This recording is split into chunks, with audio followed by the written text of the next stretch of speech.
Welcome back, listeners, to How Good Was It, where we review the movies of our past. You know the script. And I am back with my fellow compadres. What is up, Scott? Hey, welcome back, Jen. And how are you today, Dana? Doing great. It's weird that you call him Scott. I actually call him Alabama because he's the last one. It's appropriate. I think I'm gonna start I'm using that for proud Scott. of this podcast. Oh, it's nice to meet you, Alabama. I wish the listener, could see this. You could actually, you probably will. If you're watching this on YouTube, the first thing you will notice is this big teddy bear on the bottom of the screen. He looks so soft and cuddly. I love him. I want to hug him to death. And I'm so jealous that he has that snuggie on. I'm talking about Dana, for those of you who can't see this for whatever reason. But that being said, now that I mentioned YouTube, I want to make it abundantly clear that this is the second half to one of our retro reviews. If you want the first half, you must log on to our RSS feed or even your favorite streaming platform. It's in the description below. Look down there. It's all there. Links to all our feeds. Wherever how good was it is, you will find it in the description below. Now you have no excuse. It's worth it to catch the entire full-length audio podcast where we get so in depth. We go through the whole plot. We dissect every scene. We shit all over actors and directors. You got to log in to get the whole shebang. Now that that is over, we are in the second half of our true romance retro review. And oh boy, what a movie. I literally just finished watching this like 10 minutes ago. Wow. So it doesn't mean it's fresh in my memory. As you all know, I have no memory. Let's see how we do. Let's jump right in. Do you guys want to start with any facts, figures, or observations? Well, this movie was 1993. I think that's we guessed it was around that time. I think I thought it was 92. So this was a year after Reservoir Dogs. Reservoir Dogs came out in 92. This came out in 93. Pulp Fiction came out in 94. So yeah, Oh, Tarantino had a little bit of a run there. he sure did. Um, Busy time for him. Yeah, it wasn't a hit. It was made for $13 million. It grossed $13 million. So Oh, Let's yeah, go. yeah, that's ouch. surprising because I thought I this is definitely a movie that had legs on cable and on video for sure. Yeah. I mean, this was a popular movie in that retrospect. I think probably after Pulp Fiction because I think it's when Reservoir Dogs got big as well was after Pulp Fiction and people were crazy for Tarantino. Then they probably discovered this film as well. So he did not direct this one, obviously. Who Did not directed? direct it. Tony Scott, who directed Top Gun and Oh, The Last Boy Scout, the second Beverly Hills Cop film. I mean, Tony Scott was famous director, Ridley Scott's brother. are they really related? Yeah, Holy yeah, crap, I had brothers. no Yeah. idea. So a Wow. very successful director, a guy did a lot of action, did Crimson Tide, did a lot of action films. So yeah, he's good, solid director. Yeah, it seems like it. Wow. Dana can't I believe just it. well, my mind's blown a little bit because it's like clearly this feels very Tarantino-y.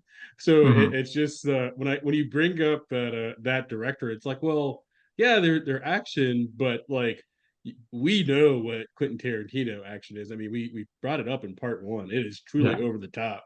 So I mean, it is it's interesting. I bet he was just in the background as producer, just like not enough gunfire, not enough Well, drugs. he really didn't have a lot to do with. He was never on set. He was just the screenwriter. I think he only made like $30,000 for the screenplay.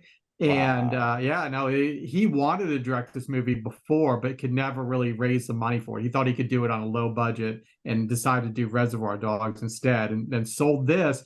And he wrote this screenplay as one long screenplay, and the first half of it was what's the name? Natural Born Killers. So Natural Really? Born Killers was the first half of this Oh, screenplay, and then the characters from Natural Born Killers go on a run that is the run that Patricia Arquette and Christian Slater go on. So instead, he broke it into 2 different scripts and sold them separately because it was way too long to be one movie. While it reeked of Tarantino, especially in the script, Yes. um, it did have a different feel than Natural Born Killers. I mean, Natural Born Killers was fucking psycho, but Natural Born Killers he didn't direct either. No, that was Oliver Stone. Yeah. Yes, yes, Yeah. yes, yeah, That was even less of a Tarantino movie to me. Seems yeah, more like a Tarantino movie than that one does.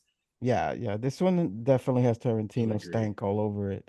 Especially as we'll get to. You can't Yes. have a Tarantino without the, very generous use of Yes. racial slurs. Yes. Correct. Correct. Bruh. I won't repeat Yeah. them here. Uh-huh. But after not watching these movies for quite some time, um it just throws me off guard now. Back then upon first watching things like this, and we did Taxi Driver. I'm gonna reference it now. I beat you to it, Scott. You haven't Mm. heard it yet, listener, but that's coming up. And of course, that's an early Scorsese. And again, we're talking 70s, and this one's what, early 90s, you just said. Mm. It was still pretty common to use these kind of yeah. Anyway, let's Yeah. move on, man. Anything else you want to cover as far as facts and figures? 13 million, that's also it Yeah. even, and Yeah. that's Bombed. Yeah. wow.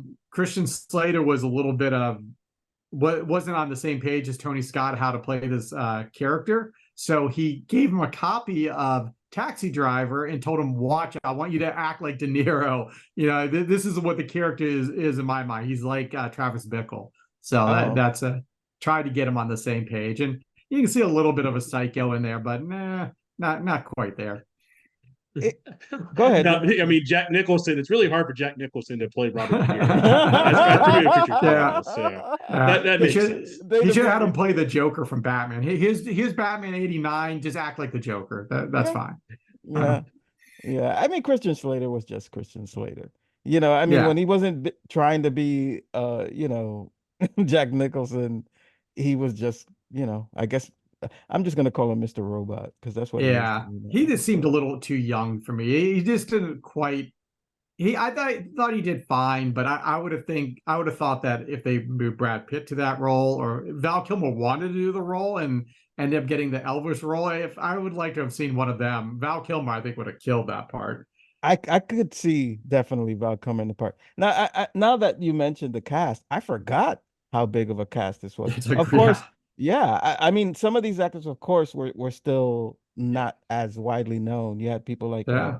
the guy from The Sopranos. James Gandolfini, Yeah, the late Sam great. Jackson with a very small role. Dana was right. Sam Jackson's in it, but he isn't Yeah. in it for long. No, he isn't. He Yes, gets I picked think up I really literally quickly. remember that. Sam I remember Jackson. that dialogue. Oh my Yeah, God. He Yeah, was like his the dialogue is a classic Oh, dialogue. well, it's Sam Jackson, isn't it? Yeah, It's typical Sam Jackson. He was like the extra to end all extras back yeah. then, wasn't he? Yeah, He Pulp like Fiction was the movie that took him out of being an extra. I mean, he was an extra in Coming to America, almost the same kind of, just play. same. He yeah, it played was like, really yeah, fast. yeah, Yeah, yeah, he was a just like, robber, right? So yeah, yeah, yep, yeah, barely in the film, and yeah, he got. I think Pulp Fiction changed his career. One of the things I love about Sam Jackson, though, is that you can put him in any movie, any era, any setting. I facts. mean, even in Star Absolutely Wars, it's facts. just still Sam Jackson. It's Yeah, it's oh yeah. like, he is what he is, and he's damn good at it, I gotta say. But still, it's always fun to watch him, especially in these back in the day movies where he played these itty bitty roles, but Mhm. memorable Yeah, nonetheless, right? He had like three lines tops in this movie, I think. But still, Dana remembered him. I yeah, barely remember what yeah. he was Three of the in. best lines in the whole movie. So yeah, that's Yeah. right there.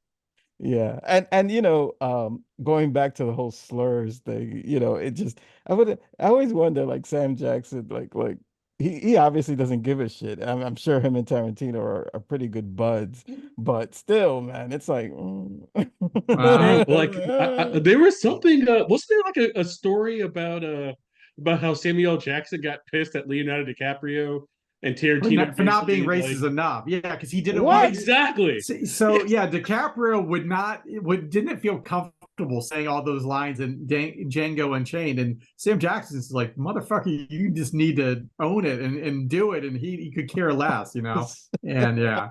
Meanwhile, DiCaprio almost won a fucking Oscar for that role. He was so Yeah. racist.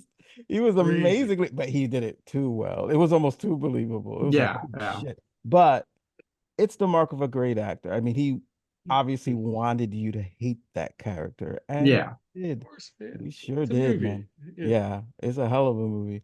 But yeah, we are here for True Romance. Oh And yeah. let's Oh yeah, get True into it, Romance. man. Let's get into it.